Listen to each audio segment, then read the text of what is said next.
After using iPhones for the last 6 years, from the iPhone 11 to the 13 Pro to the 15 Pro and now the 17 Pro, I can tell you this, it's not the software that makes the upgrade, it's definitely the hardware. iOS updates, we all get those. Just look at iOS 26. It's still running on the iPhone 11 that I had 6 years ago. But it's those physical tools, the cameras, the display, the performance, the build, those are what make a credible upgrade. A quick caveat, most of my comparisons in this video are with the 15 Pro because that's what I upgraded to this from.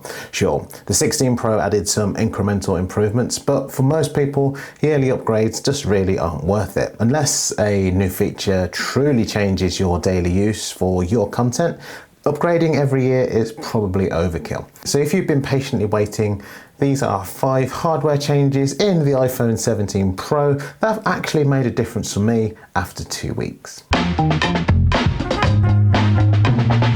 When I upgraded to the 17 Pro, the move from 6.1 inches to 6.3 didn't really sound like a big deal on paper, particularly as I was definitely contemplating getting the Pro Max. But in real world use, I found it surprisingly noticeable. That slightly larger screen feels like the sweet spot for me. It's just enough space for framing shots, editing on the go, typing messages, or even just daily use without tripping over into the bulk of a 5.6 Pro Max. Now, the trade-off is its weight. The 17 Pro is heavier by 17 grams, and holding it for long stretches, shooting, recording, or just scrolling through content, I've noticed it digging into my finger slightly. It's one of those small little quirks that you don't actually notice until you've had this for a few hours in your hand. And you might actually find this relatable. Anyone who has upgraded their phone knows that moment when your hand has to get used to a new heft, and after a day or two, it suddenly feels normal. I experienced the same adjustment when I moved from the 13 Pro to the 15 Pro, and before I upgraded to this, it felt familiar. In fact, I only really noticed that little finger dent again when I first held this phone. Now, one of the bigger leaps for users this year is the camera system. All 3 of these lenses are now 48 megapixels. On the 15 Pro, the main sensor delivered great shots, but then the ultra-wide and telephoto often didn't match the clarity and detail of the main camera. Now, with the 17 Pro, every lens delivers consistent, high-quality images. The ultra-wide landscapes are sharp, telephoto portraits have depth, and even those standard shots hold up when either cropped or zoomed. For photographers, that means reliable quality across every lens. For videographers, it gives flexibility when switching perspectives mid-shoot without worrying about one lens looking noticeably weaker. And it definitely feels like a complete, more professional grade system in your pocket. And if you're thinking, Andre, you're talking about cameras, but you haven't mentioned that front camera, well, that's coming up.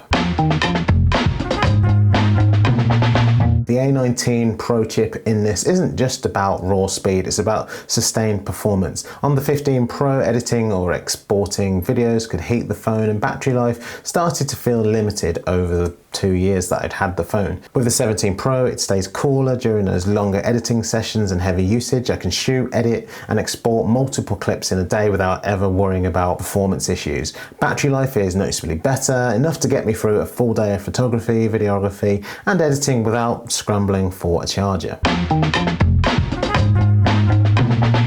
So right now I'm filming this section using the iPhone 17 Pro's front-facing camera, and the first thing you'll notice is just how much better the quality looks, and I'm actually holding this in portrait orientation, and you can see me in landscape orientation. The colors, the detail, even on this front camera, are sort of a bit more of a level playing field with what you'd expect on the rear cameras. Okay, they're not 48 megapixel, but the improved 18 megapixel sensor on the front-facing camera is definitely a much needed improvement. For creators, that's huge because it now means that the front-facing camera is now no longer the weak link. And as I mentioned before, this ability to be able to hold the camera in portrait orientation in its natural hand-holding position and be able to capture in landscape orientation is definitely my favorite part. And then combine that with center stage keeping me framed and ultra stabilization for smoothing things out, and that front-facing camera has gone from something I'd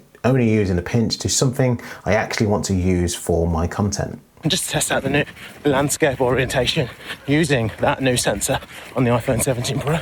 This is what it looks like in landscape orientation. So just let me know what you think in the comments below. And since we're talking about one-handed shooting, I've got to mention the camera control button. When it came out on the 15 Pro, a lot of people were talking about it being pointless or said it should have been placed lower on the phone. And honestly, I understand that when you're actually shooting in this sort of orientation. But here's how I use it. When I'm shooting in portrait orientation with the front camera, that one button makes one-handed selfies and vlogs way easier. I don't have to tap on the screen. I can just hit that button and start rolling. That said, I did have to disable the single press shortcut for launching the camera because I accidentally was triggering it too often in normal use. And so I've now set it to double press, and now it's perfect. So while not everyone finds it useful, for me it's become part of my one-handed creator toolkit. Hardware naturally ages and software updates can't fix those hardware vulnerabilities. After 2 years, my 15 Pro's battery, cameras and displays were starting to show their age. The 17 Pro resets that clock. New sensors, more efficient thermals and a build designed to handle heavy use over at least the next couple of years. For creators, that means your investment lasts longer, you can rely on hardware to deliver high quality images and smooth your own workflows for years to come. Are these hardware upgrades enough to make you upgrade to the 17 Pro or the 17 or the 17 Pro Max or even the iPhone Air? Or are you holding out for something else? Drop your thoughts in the comments below because I'm just curious to see how other users are feeling about this year's iPhone. The iPhone 17 Pro isn't just another iteration, it's a creator-focused hardware upgrade. The slightly larger 6.3-inch size screen is the sweet spot for my hand and workflow. The 48 megapixels across all lenses give consistent quality for photography and videography. Those performance and battery improvements make long editing and shooting sessions easier. Than that, my favorite, that new center stage front camera, the ultra stabilization and that dual capture video are genuine innovations and game changers for creators. Hardware longevity ensures that this iPhone will stay capable for years. And if you've been holding on to your 15 Pro for 2 years like I did, these hardware improvements make upgrading feel meaningful and worth it. Certainly for me anyway. This isn't about software, it's about those tools that actually impact how you create. If you enjoyed this video, press that like button and subscribe to the channel for more videos just like this. Thanks for watching and I'll see you in the next one.